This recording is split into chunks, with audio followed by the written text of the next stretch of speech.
نبوت اور رسالت سے اب اس میں تفصیلات کا رنگ بھرا، لیکن وہ جو ربط ہے اس کے بعد یا بنی اقیم الصلاۃ، وہی یہاں پر ہے ترتیب ایاک نعبد۔ پہلا جملہ مکمل ہوا، الحمدللہ رب العالمین الرحمن الرحیم مالک یوم الدین ایاک نعبد، اور اس ایاک نعبد کا تعلق اس حکمت کے اعتبار سے الحمدللہ کے ساتھ ہے۔ اے اللہ ہم تیرے احسانات کا کیا بتائیں سوائے اس کے کہ ہم عہد کرتے ہیں، وعدہ کرتے ہیں۔ ایاک نعبد چونکہ اس میں فعل مضارع استعمال ہوا ہے اور اس میں حال بھی ہے مستقبل بھی ہے، عربی زبان میں یہ دونوں زمانے جو ہیں اس کے اندر موجود ہیں، تو ترجمہ ہوگا ہم تیری ہی بندگی کرتے ہیں اور تیری ہی بندگی کرتے رہیں گے، اور ہم تجھ ہی سے مدد مانگتے ہیں اور تجھ ہی سے مدد مانگتے رہیں گے۔ یہ وہ درمیانی حصہ ہے، وہ ترازو والی جو شکل پچھلی مرتبہ جو آپ کو ہم نے تقسیم بھی کی اور یہاں بھی آپ نے دیکھی تھی ریفلیکٹر پر، وہ ڈنڈی جو ہے ترازو کی جس کے درمیان وہ مٹھ ہے، واو، اور یہ دو جملے ہیں، ذرا نوٹ کیجئے، پہلی 3 آیات مل کر ایک جملہ بنی، آخری 3 آیات مل کر بھی ایک جملہ بنیں گی، اہدنا الصراط المستقیم صراط الذین انعمت علیہم غیر المغضوب علیہم ولا الضالین۔ لیکن یہ درمیان کی ڈنڈی جو ہے جس کے بارے میں حدیث قدسی کے الفاظ تھے، ھذا ما بینی و بین عبدی، یہ میرے اور میرے بندے کے مابین ہے، اس میں ایک میثاق ہوا ہے، قول و قرار ہوا، ایک عہد ہوا ہے، میں نے لفظ استعمال کیا تھا اگرچہ ذرا جسارت والی بات ہے، مصافحہ ہوا ہے، یہ ہینڈ شیک بندے کا اپنے رب کے ساتھ، مبایعہ بیعت ہوئی ہے، عہد ہوا ہے، معاہدہ، مبایعہ، مصافحہ، یہ سب کیا ہے؟ 2 فریقوں کے مابین۔ ایاک نعبد، تیری ہی بندگی کرتے ہیں اور کریں۔ یہ جو عبادت کا تصور ہے اس کو بھی اب ذرا نوٹ کر لیجئے۔ ہمارے ہاں یہ لفظ ایک طویل عرصے تک ہمارا جو دور زوال ہے، اس محلال ہے، تصورات جو محدود ہوتے چلے گئے، اس کے نتیجے میں یہ صرف مراسم عبودیت، موڈز آف ورشپ، میں عرض کر چکا ہوں تعلق کیا ہے، سارا شکر اللہ کا، کل احسان اس کے، ربوبیت حقیقتاً اس کی، اس کا بدلہ ہم کیا دیں؟ اس کے سامنے سر جھکائیں، اظہار عجز کریں، تذلل، عاجزی اختیار کریں، اس کی تکبیر کریں، تحمید کریں، تسبیح کریں، یہ مراسم عبودیت۔ چونکہ جو مشرکانہ جو تصورات دنیا میں رہے ان میں عبادت صرف انہی پر مشتمل تھی، اطاعت کا پہلو اس میں موجود نہیں رہا۔ سورج کی اطاعت کیا کریں گے آپ؟ سورج آپ کو کوئی حکم نہیں دیتا، چاند دیوی ہے پوج لیجئے اس کو، کوئی اظہار عجز کر لیجئے، کوئی اس کے سامنے ماتھا ٹیک دیجئے، کوئی اور رسم جو ہے بنا لیجئے، اس نے کوئی آپ کو کوڈ نہیں دیا، کوئی قانون نہیں دیا، کوئی شریعت نہیں دی کہ آپ اس کی بندگی کریں۔ گویا کہ یہ 2 الفاظ جو ہے پرستش اور بندگی، پرستش میں یہی ہے کسی کے سامنے اظہار عاجزی، کسی کی عظمت کا اعتراف، کسی کی مدح و ثنا، کسی کی حمد، کسی کے لیے تعریف کے گن گائے جائیں، شکر کے ترانے الاپے جائیں، یہ ہے پرستش۔ اور بندگی، عبادت کے لفظ کے اندر یہ دوسرا جو اس کا انٹیگرل پارٹ ہے، بندگی، اطاعت، مشرکانہ معاملات میں یہ حصہ اس میں سے ساقط ہو جاتا ہے۔ بتوں کو پوج رہے کیا مطلب؟ صرف اس کے سامنے ڈنڈوت کر دیں گے، ان کے سامنے سجدہ کر دیں گے، ان کے سامنے کچھ حلوے ماڑے لا کر رکھ دیں گے، اور کیا کریں گے؟ بتوں نے کوئی حکم تو نہیں دیا، انہوں نے کوئی ہدایات نہیں، کوئی ان کی عطا کردہ شریعت نہیں ہے، کوئی انہوں نے قانون نہیں دیا، لہذا مشرکانہ تصورات میں عبادت کا مفہوم صرف پرستش رہ جاتا ہے، بندگی نہیں۔ آج وہ یروشلم یہودیوں کے قبضے میں ہے اور کوئی دن کی بات ہے، اندیشہ ہے کہ مسجد اقصیٰ جو ہے وہ شہید کی جائے، وہ اپنا 2nd ٹیمپل جو ہے بلڈ کرنا چاہتے ہیں، نقشے تیار ہو چکے، ہر چیز اس کے لیے جو ہے پورا اہتمام ہو چکا۔ بہرحال یہ تو اشارات ہیں جو احادیث ہمارے پاس ہے حوالوں کے ساتھ جو اس کے اندر درج۔ اب مشرق میں الحمدللہ کہ ہندوستان بھی مشرقی میں تھا، پاکستان اب مشرق میں ہے، افغانستان مشرق میں ہے، خراسان کا لفظ آیا ہے تو خراسان جو ہے حضور کے زمانے میں ایک بہت بڑے علاقے کا نام تھا، جس کا یوں سمجھیے کہ نیوکلیس تو موجودہ افغانستان تھا، کچھ علاقہ پاکستان کا بھی اس میں شامل تھا، جو مالاکنڈ ڈویژن ہے پاکستان کا شمالی، جہاں وہ شریعت کی تحریکیں چلتی رہتی ہیں اور بڑا وہاں پر جو ہے ہنگامہ بھی رہا، اور یہ تھوڑا سا علاقہ ایران کا بھی شامل تھا جو اب بھی خراسان کے پروونس کی حیثیت سے وہ جانا جاتا ہے، اور پھر یہ کہ یہ ترکی ریاستیں بھی اس کے اندر شامل تھی، یہ خراسان تھا، اس کے بارے میں فرمایا کہ وہاں سے پہنچے جائے۔ اس کے علاوہ ایک حدیث کوئی ہے کہ جس کا حوالہ مجھے نہیں مل سکا، لیکن یہ کہ علامہ اقبال نے چونکہ اس کا اشارہ کیا ہے کہ میرے وطن کو آئی ٹھنڈی ہوا جہاں سے، میرا وطن وہی ہے، میرا وطن وہی، جبکہ وہ ہندوستان کا جو ہے راگ الاپ رہے تھے، اس کو بھی اس وقت نہیں کہا میرے عرب کو آئی ٹھنڈی ہوا جہاں سے۔ میں نے بعض عربوں سے وہاں میرا کیونکہ ملاقات کا موقع ملتا ہے امریکہ وغیرہ میں، تو ہر ملک سے جو ہے لوگ آئے ہوئے ہیں، وہ کہتے ہیں ایسی حدیث کہ حضور نے فرمایا تھا مجھے ہندوستان کی طرف سے ٹھنڈی ہوا آ رہی۔ بہرحال لیکن اس کا چونکہ حوالہ نہیں ملا ہے تو میں نے صرف یہ کہ علامہ اقبال کو شعر کے حوالے سے تو معلوم ہوتا ہے کہ اس مشرقی خطے کے اندر وہ نظام پہلے قائم ہوگا اور پھر یہاں سے وہ پھیلے گا۔ چنانچہ ایک اور تیسری حدیث سے میں آپ کو مل جائے گی، حضور نے فرمایا میری امت کے دو لشکر وہ ہیں کہ جن کو اللہ تعالیٰ نے پیش کی طور پر جو بھی ان میں شریک ہوگا جہنم کی آگ سے چھٹکارے کا پروانہ دے دیا۔ اصابتان من امتی احرزہم اللہ منہ، ایک وہ ہوگا جو ہندوستان پر حملہ آور ہوگا، دوسرا وہ ہوگا کہ جو دجال کے ساتھ جنگ کرنے کے لیے حضرت مسیح کے پاس پہنچے، حضرت مسیح کے ساتھ دینے کے لیے۔ اب اس سے بھی گمان یہی ہوتا کہ یہی خراسان کا علاقہ، یہ افغانستان، اس کے ساتھ ملحق پاکستان،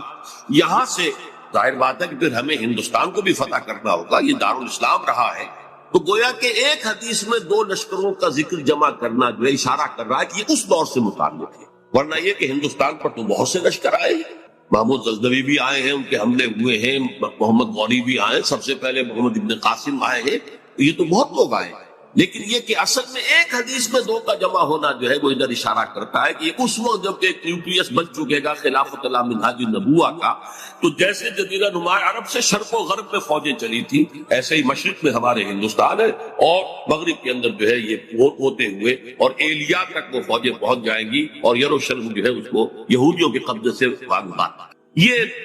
احادیث اس میں موجود، لیکن اب جو میرے اس دعوت نامہ جو اب میں جس کا تذکرہ کر رہا تھا اس کا دوسرا حصہ شروع،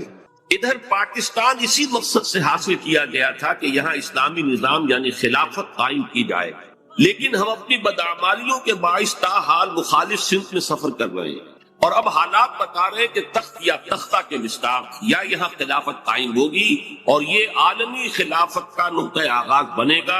یا پھر یہ ملک ختم ہوگا۔ گویا اب معاملہ دوڑو زمانہ چال قیامت کی چل گیا والا ہے، اور فوری طور پر قبر کسنی لازم۔ اس دعوت نامے کے اس مرکزی حصے کے بارے میں میں آج اس وقت کچھ ذرا تفصیل سے گفتگو کرنا چاہتا ہوں، اور یوں میں کہہ سکتا ہوں اس وقت کہ سلطنت خداداد پاکستان یا ملت اسلامیہ پاکستان کا ایک مرثیہ ہے جو مجھے کہنا ہے موجودہ حالات کے پیش نظر، لیکن یہ مرثیہ میں قرآن مجید کے الفاظ میں پیش کرنا چاہتا ہوں، جس کے لیے تمہیداً میں پہلے آپ کو یہ بتانا چاہتا ہوں۔ سورہ انبیاء کی ایک آیت ہے، آیت نمبر 10، لقد انزلنا الیکم کتابا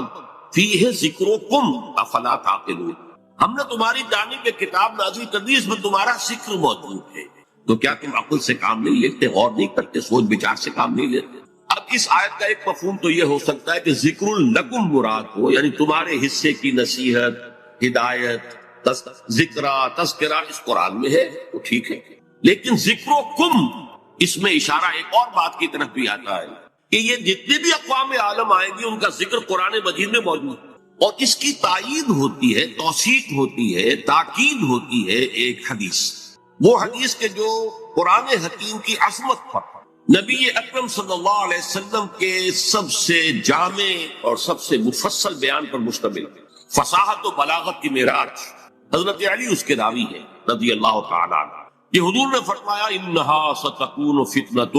عن قریب ایک بہت بڑا فتنہ رونما ہوگا۔ حضرت علی فرماتے ہیں کہ میں نے عرض کیا مل مخرج منہا یا رسول، اللہ کے رسول یہ بتائیے اس سے نکلنے کا راستہ کون سا ہوگا؟ ایک لمحے کے لیے توقف کیجئے، میں یہاں یہ توجہ دلایا کرتا ہوں کہ ہم اگر ہوتے، ہمارے مزاج کا اور صحابہ کے مزاج کا فرق کیا ہے؟ ہم ہوتے تو کیا پوچھتے؟ یہ حضور یہ فتنہ کیوں ہوگا، کب ہوگا، کدھر سے آئے گا، کیسے آئے گا؟ ہمارے تو سوالات یہ ہوتے جو سب معلوماتی نوعیت کی چیزیں ہیں، ان کا کوئی تعلق عمل سے نہیں۔ صحابہ کا معاملہ کیا تھا؟ حضرت علی نے ان میں سے کوئی سوال نہیں کیا، کب آئے گا، کیوں آئے گا، کدھر سے آئے گا، کیسے آئے گا، کچھ جو عملی سوال تھا من مخرج منہا یا رسول اللہ، اللہ کے رسول جب آپ نے فرما دیا کہ بہت بڑا فتنہ ہوگا تو ہمیں تو اب یہ سمجھنا ہے کہ وہاں سے نکلنے کا راستہ، بس اس کے جواب میں وہ حدیث ہے کتاب اللہ، تمام فتنوں سے نکالنے والی اللہ کی کتاب، فیہ نبأ ما قبلکم وخبر ما بعدکم وحکم ما بینکم، اس میں تم سے پہلے جو لوگ گزرے ان کے حالات بھی تو سب جانتے ہیں، قوم نوح اور قوم ہود اور قوم عاد، اور نمل کس کس کا واقعہ کا تذکرہ ہے، وخبر ما بعدکم جو تمہارے بعد ہونے والا ہے اس کی خبریں بھی موجود ہیں، وحکم ما بینکم، اور جو بھی تمہارے مابین قیامت تک اختلافات رونما ہوں گے ان سب کا فیصلہ بھی موجود ہے۔ بڑی عظیم حدیث ہے، وَهُوَ الذِّكْرُ الْحَكِيمُ وَهُوَ الصِّرَاطُ الْمُسْتَقِيمُ وَهُوَ حَبْلُ اللَّهِ الْمَتِينُ لَا تَنْقَضِي عَجَائِبُهُ وَلَا يَشْبَعُ مِنْهُ الْعُلَمَاءُ وَلَا يَخْلُقُ عَنْ كَثْرَةِ الرَّدِّ۔ اور آخری الفاظ تو بلاغت کی انتہا ہے، من قال به صدق ومن عمل به اجر ومن حکم به عدل ومن دعا الیہ ہدی الی صراط۔ جس نے کوئی بات کہی اس قرآن کی بنیاد پر اس نے سچ کہا، جس نے عمل کیا اس کا اجر محفوظ ہے، جس نے کوئی فیصلہ کیا قرآن کی بنیاد پر اس نے عدل کیا، اور جس نے قرآن کی طرف بلایا اس کی ہدایت ہو گئی، کسی اور کی ہو نہ ہو اس کی ہدایت گارنٹیڈ ہے جو قرآن کی طرف بلایا ہوا۔ یہ حدیث ہے جس میں خبر و ما بعدکم کے الفاظ، بلکہ میں تذکرہ کر دوں یہ حدیث ایک اور شان سے وارد ہوئی ہے طبرانی کی معجم کبیر، وہاں یہ حدیث اس طور سے آئی ہے کہ حضرت جبرائیل نے حضور سے یہ فرمایا، یا محمد امتک بعدک، اے محمد صلی اللہ علیہ وسلم یا آپ کی امت کا آپ کے بعد کیا بنے؟ حضور نے اس پر پوچھا بل مخرج منھا یا جبرائیل، اہم کہی ابھی تو میں ہوں، انا بین اظہرکم، ابھی تو اے مسلمانوں میں تمہارے مابین ہوں، لیکن ایک وقت تو آئے گا پھر دور نبوت کے خاتمے کی خبر حضور نے دی تھی تو وہ آپ نے مثال کی خبر دی تھی، جانا ہے تجھے انک میت و انہم میتون، قرآن مجید تو، لیکن اس کا حل کیا ہوگا؟ تب انہوں نے کہا ہے کتاب اللہ فیہ نبأ من قبلکم و خبر ما بعدکم و حکم ما بینکم، یہ ایک اور ہی شان کے ساتھ یہی روایت ہے۔ وقت میں اس حوالے سے آپ کے سامنے قرآن حکیم کی 6 آیات، اور عجیب یہ حسن اتفاق ہے، سورہ اعراف کی آیات ہیں 175 176 170، اور سورہ توبہ کی آیات ہیں 100 نکال دیجئے 75 76 70۔ یہ آئینہ ہے اس وقت میرے اور آپ کے لیے، ملت اسلامیہ پاکستان کے لیے، سلطنت خدا داد۔ دیکھیے سورہ اعراف میں فرمایا وَاتْلُ عَلَيْهِمْ نَبَأَ الَّذِي آتَيْنَاهُ آيَاتِنَا فَانسَلَخَ مِنْهَا فَأَتْبَعَهُ الشَّيْطَانُ فَكَانَ مِنَ الْغَاوِينَ۔ اے نبی ان کو آپ اس شخص کی خبر سنائیے جسے ہم نے اپنی آیات عطا کی، لیکن وہ ان سے نکل بھاگا، پھر شیطان اس کے پیچھے لگ گیا اور پھر وہ انتہائی گمراہ لوگوں میں سے وَلَوْ شِئْنَا لَرَفَعْنَاهُ بِهَا، ہم چاہتے تو ان آیات کے ذریعے سے ان کی بدولت ہم اسے اور بلند کرتے، اس کا مقام اس کا رتبہ اور اونچا، وَلَكِنَّهُ أَخْلَدَ إِلَى الْأَرْضِ، مگر وہ تو زمین کی طرف ہی بیٹھتا اور دھستا چلا، فَمَثَلُهُ كَمَثَلِ الْكَلْبِ، اس کی مثال تو کتے کی سی، ان تحمل علیہ یلحس، اگر اسے اتارو، کوئی ڈھیلا کوئی لکڑی اس کی طرف اٹھاؤ مارنے کے لیے تب بھی وہ ہانپتا رہتا ہے، ان تترکو زبان اس کی نکلی ہوگی، اس سے راج ٹپک گئی ہوگی، چھوڑے رکھو گے تب بھی۔ ذالک مثل القوم الذین کذبوا بآیاتنا، یہی مثال ہے اس قوم کی کہ جس نے اپنے رب کی آیات کو فقصص القصص، تو اے نبی آپ کے واقعہ بیان کر دیجئے، لعلہم یتفکرون، شاید کہ وہ غور کریں، سوچ وچار سے کام لیں۔ ساء مثل القوم الذین کذبوا بآیات اللہ، بری ہے مثال اس قوم کی جس نے اللہ کی آیات کو جھٹلایا، وانفسہم کانوا یظلمون، اور وہ اپنے اوپر سے ظلم کرنے والے۔ اب میں اس کی زیادہ تفصیلی تفاصیل میں نہیں جاؤں گا، اگرچہ ایک رائے یہ بھی ظاہر کی گئی ہے کہ یہ کسی شخص معین کا تذکرہ نہیں ہے، بلکہ یہ ایک مثال ہے بتا دے رہا، لیکن یہ بات صحیح نہیں۔ وَاتْلُ عَلَيْهِمْ نَبَأَ وَاضْرِبْ لَهُمْ مثلاً سے بات ہوتی تو اس کا امکان تھا، یہاں تو خبر سنا دیجئے اے نبی اس کی خبر۔ اور اس میں حضرت عبداللہ ابن عباس رضی اللہ تعالی عنہما سے کئی جو ہے اقوال بھی ہے۔ یہ شخص بلعام بن باعورہ، تو جو کتاب گنتی ہے نمبرز تورات کی، اس میں شخص کا ذکر بہت، یہ کنعانی تھا، بعض لوگوں کے نزدیک اسرائیلی تھا، لیکن بہت عابد و زاہد، بہت اونچے مقام، صاحب کرامت بزرگ جسے کہا۔ الذی آتیناہ آیاتنا سے مراد یہاں پر کچھ لوگوں نے لیا ہے کہ علم کتاب اسے دی گئی تھی، وہ بات میرے نزدیک صحیح نہیں ہے، بلکہ آیات کہا گیا معجزات کو بھی، جس طرح اللہ اپنے انبیاء کو آیات، ہم نے آیات بینات دے کر رسولوں کو بھیجا، ایسے ہی ہے کہ کوئی بہت عابد زاہد کوئی ہو، عابد مرتاز اور زاہد مرتاز، تو اللہ تعالیٰ اسے کرامت دیتا ہے، میں کوئی شک نہیں، کرامات الاولیاء حق، اس میں کسی شک و شبہ اللہ تعالیٰ کی بزرگی کے لیے اظہار کے لیے وہ ایسے خلق آگے واقع ہے، تو با کرامت بزرگ تھا، لیکن پھر وہ جو دنیاوی خواہشات کی طرف ایسا متوجہ ہوا کہ اس کی ساری نیکی، ساری اس کی بزرگی، ساری روحانیت ختم ہو کر رہ گئی، وہ انتہائی پاتال میں، بعض مفسرین نے حضور کے دور کے 2 اشخاص کا ذکر بھی کیا ہے۔ امیہ ابن ابی صلت ایک بہت بڑا شاعر تھا کہ جس کی اشعار میں توحید رچی بسی ہوئی، توقع یہ تھی کہ تو حضور کا سب سے بڑا جو ہے وہ سپورٹر بن جائے گا، لیکن نہیں، مخالف۔ اسی طریقے سے ابو عامر راہب تھا، جیسے ورقہ ابن نوفل مکے میں تھے، تو وہ جا کر جو ہے وہ شام میں انہوں نے عیسائیت اختیار کی، اور وہ بہت بڑے عالم تھے، کان یکتب التوراۃ بالعبرانیہ۔ اسی طرح یہ ابو عامر خزرجی تھا، اور یہ بھی عیسائی ہو گیا تھا، شام میں رہا، اور پھر یہ بہت بڑا زاہد اور عابد اور عالم شخص تھا، لیکن یہی بدترین دشمن ہو گیا محمد رسول اللہ کا۔ جبکہ ورقہ ابن نوفل نے جو ہے حضور کی تصدیق کی تھی جب حضرت خدیجہ رضی اللہ تعالی عنہا لے کر گئی تھی حضور کو کے پاس۔ بہرحال میرے نزدیک یہ بلعام بن باعورہ ہی کا تذکرہ ہے جو ہو رہا ہے کہ وہ بہت با کرامات بزرگ تھا، لیکن زمینی خواہشات 2 سب سے نمایاں ہیں۔ بطن، پیٹ کھانے کو مانگتا ہے، یہ انسان کی بہت بڑی تھی، اس لیے کہ ظاہر بات ہے جو پریزرویشن آف دی سیلف ہے، اپنے بقا کے لیے اسے غذا چاہیے، لیکن اس کے ساتھ چٹخارا بھی لگا ہوا ہے، یہ اس کے ساتھ اضافی شے ہے۔ اور دوسری ہے جنسی خواہش، شہوت، پریزرویشن آف دی اسپیشیز، اپنی نسل کو برقرار رکھنے کے لیے۔ یہ دونوں جو ہے حرصیں انسان کے اندر جب یہ اعتدال سے بڑھتی ہیں تو تباہی کا ذریعہ۔ لیکن یہاں نوٹ کیجئے کہ ایک شخص جسے اللہ نے اپنی آیات عطا کی، صاحب کرامت بزرگ تھا، لیکن وہ اس سے نکل بھاگا، اور یہاں فرمایا پھر شیطان اس کے پیچھے لگ گیا، اور یہ بہت اہم نکتہ ہے، یعنی اولاً نہیں شیطان کے اغوا سے کوئی شخص جو ہے وہ گمراہ ہوا کرتا۔ قرآن مجید میں صاف یہ بات آئی ہوئی ہے، ان عبادی لیس لک علیہم سلطان، دیکھو تمہیں ہم مہلت تو دے رہے ہیں، قیامت تک کے لیے تمہاری زندگی طویل ہوگی، اور تم ہمارے بندوں کو جس طرح چاہو گمراہ کرنے کی کوشش کرنا، لیکن تمہیں اختیار کوئی حاصل نہیں ہوگا، اختیار اسے حاصل نہیں۔ تو جو شخص خود اپنی جو ہے داخلی غلط تقاضوں کے تحت غلط راستہ اختیار کرتا ہے، پھر شیطان اس کے پیچھے لگ جاتا ہے، فَأَتْبَعَهُ الشَّيْطَانُ، تو شیطان اس کے پیچھے لگ گیا، فَكَانَ مِنَ الْغَاوِينَ، پھر وہ ہمارے ہاں جو کولوکیل لینگویج میں پھر برے کو گھر تک پہنچا کر رہتا ہے، وہ پھر آخری درجے تک پہنچا کر ہی وہ بس کرتا ہے، تو اس درجے تک بلعام بن باعورہ پہنچ گیا۔ وَلَوْ شِئْنَا رَفَعْنَاهُ بِهَا، ہم چاہتے تو اسے اور بلند کرتے، اس کے اور مقام اونچا ہو، وَلَكِنَّهُ أَخْلَدَ إِلَى الْأَرْضِ، وہ تو زمین میں دھستا چلا گیا۔ زمین سے مراد وہی زمینی خواہشات، نفسانی خواہشات۔ فَمَثَلُهُ كَمَثَلِ الْكَلْبِ، اس کی مثال کتے کی۔ اب کتا وہ جانور ہے، حیوانات، پیٹ اور جنس دونوں شہوتیں اس میں انتہا کو پہنچے، لہذا چاہے خوب پیٹ بھرا ہو، کسی صاحب کا یا کسی میم کا کتا ہو، خوب گوشت کھا کے گھر سے نکلا ہو،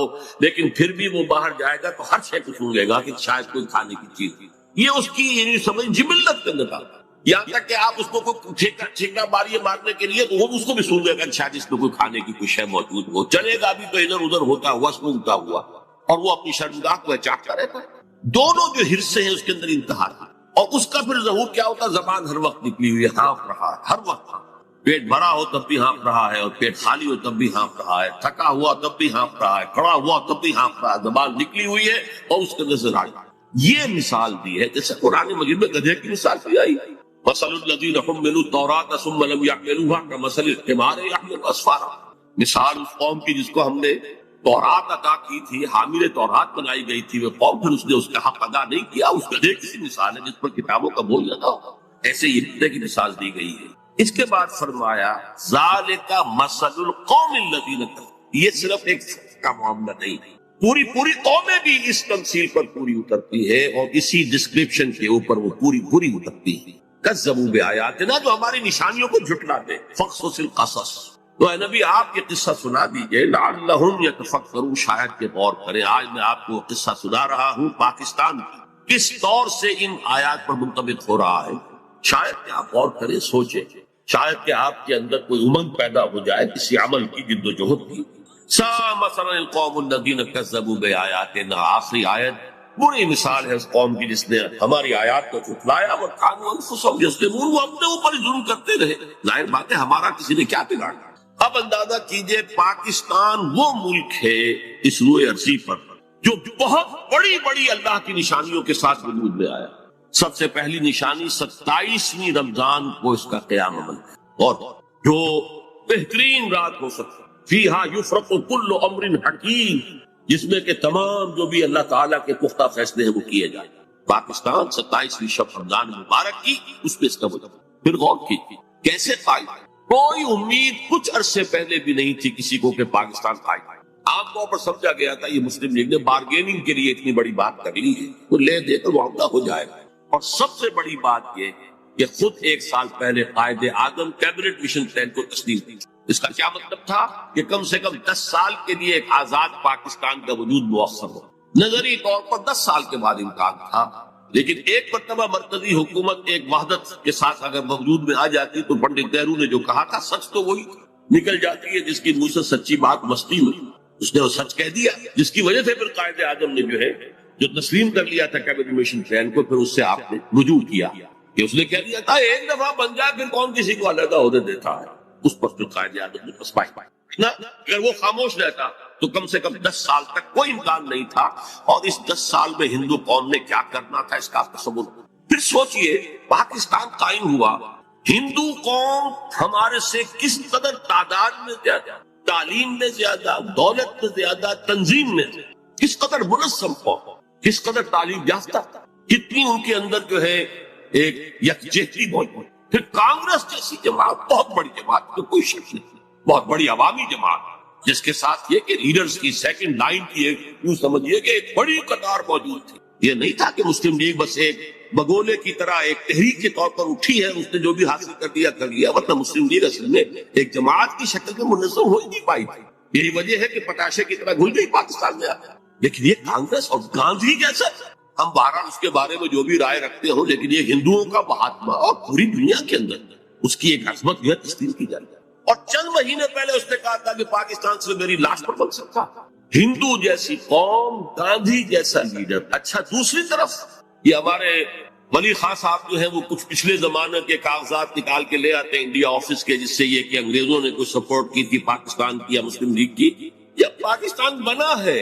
ایکچولی وزیر اعظم ماؤنٹ بیٹن یہاں کا وائس رائے، دونوں قائد اعظم سے شدید نفرت رکھنے والے، پاکستان کے تصور کے دشمن. لیبر پارٹی کی گورنمنٹ تھی، کنزرویٹو پارٹی کی گورنمنٹ ہوتی تو کچھ شکوک و شبہات کا موقع تھا، لیکن یہ تو لیبر پارٹی کی حکومت نے جو کچھ لکھا ہے بعد میں وہ سب کے سامنے، آپ کو کچھ بھی باتیں نہیں رہی. ماؤنٹ بیٹن کی چیزیں بھی سب سامنے آ چکی ہیں، اس کے جس نوعیت کے تعلقات نہرو خاندان کے ساتھ تھے، اب وہ چیزیں بھی کہنے کی بھی نہیں ہے، ورنہ یہ کہ لیڈی ماؤنٹ بیٹن کے ساتھ اس کے ناجائز تعلقات تک کا چرچا ہوا. اور یہ کہ گاندھی کا تو وہ چیلا تھا، آخری وقت میں پنڈت نہرو نے اور پٹیل نے جا کر اس سے کہا تھا کہ ہم نہیں کہہ سکتے باپو کے سامنے جا کر یہ کہنے کی ہماری جرت نہیں ہے کہ ہم ہندوستان کی تقسیم پر راضی ہو گئے ہیں، کہ تو نہیں جا کے راضی کہا. اس نے جا کر گاندھی سے بات کی، کیا پٹی پڑھائی ہے وہ جانے. یہ تھے وہ نامساعد حالات جن میں پاکستان کا قیام. اور اس کے اندر جمع کر لیجئے یہ بات کہ 1 سال پہلے مولانا حسین احمد مدنی رحمت اللہ علیہ نے سلہٹ میں یہ کہہ دیا تھا، رمضان مبارک میں پورے 1 سال پہلے، ملأ اعلیٰ میں پاکستان کے قیام کا فیصلہ ہو چکا. ملأ اعلیٰ سے مراد فرشتوں کا وہ سب سے اونچا طبقہ ہے جو اللہ کا مقربین جو ہے، ملائکۃ المقربین، وہ ملأ اعلیٰ سب سے اونچا، وہاں فیصلہ ہو گیا پاکستان. یہ دوسری بات ہے کہ جب ان سے پوچھا گیا کہ پھر ہم کیوں مخالفت کر رہے ہیں، ہماری پالیسی جو ہے وہ بدل جانی چاہیے. انہوں نے کہا کہ در حقیقت وہ تکوینی معاملہ ہے اللہ کا، ہمارا کام تکوینیات کے حوالے سے نہیں ہے، بلکہ ہمیں تو اپنی سوچ اور سمجھ سے جو بھی رائے صحیح ہے اسی کے اوپر کام کرنا ہے، لیکن فیصلہ ہوگا. یہ 1 سال پہلے کی بات ہے، اور ایسے شخص کی گواہی ہے جو پاکستان کے ساتھ یعنی کوئی متفق نہیں تھا. اگرچہ بعد میں انہوں نے تسلیم کیا، بہت خوبصورتی سے تسلیم کیا. جب وہ گئے ہوئے تھے کابل اور وہاں کسی شخص نے، یہ قیام کے بعد کی بات ہے، کسی شخص نے ذرا چھیڑنے کے لیے کہ چلیے مولانا کچھ بولیں گے پاکستان کے خلاف، تو دھواں دار باتیں کریں گے، تو کچھ پاکستان کا تذکرہ کیا. تو بھائی دیکھو، جب تک کوئی مسجد کہیں تعمیر نہ ہو، تجویز تو اختلاف ہو سکتا ہے کہ یہاں مسجد کی ضرورت ہے بھی کہ نہیں، پہلے ہی مسجدیں موجود ہیں، یا یہ کتنی بڑی ہونی چاہیے، کس سائز کی ہونی چاہیے، کیا میٹیریل لگنا چاہیے، یہ سب اختلاف ہو سکتا ہے. پاکستان کے بننے سے پہلے ہمارا اختلاف تھا، لیکن مسجد بن جائے تو اس کی حفاظت ہر صاحب ایمان کا تقاضا.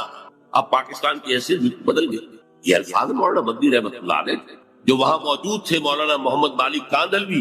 رحمت اللہ علیہ، جنہوں نے کہ یہ الفاظ ہماری قرآن کانفرنس پہ مرتبہ بیان کیا. اچھا یہ ہیں وہ آیات، وہ کرامات جس کے ساتھ پاکستان وجود میں آیا. ذرا پیچھے چلیے، جب خلافت عثمانیہ کے خاتمے کی سازشیں ہو رہی تھی تو پوری دنیا میں صرف ہندوستان میں تحریک چلی، کہیں اور نہیں چلی. وہ سلطنت عثمانیہ بہرحال خلافت کے نام سے تھی، چاہے حقیقت نہیں تھی،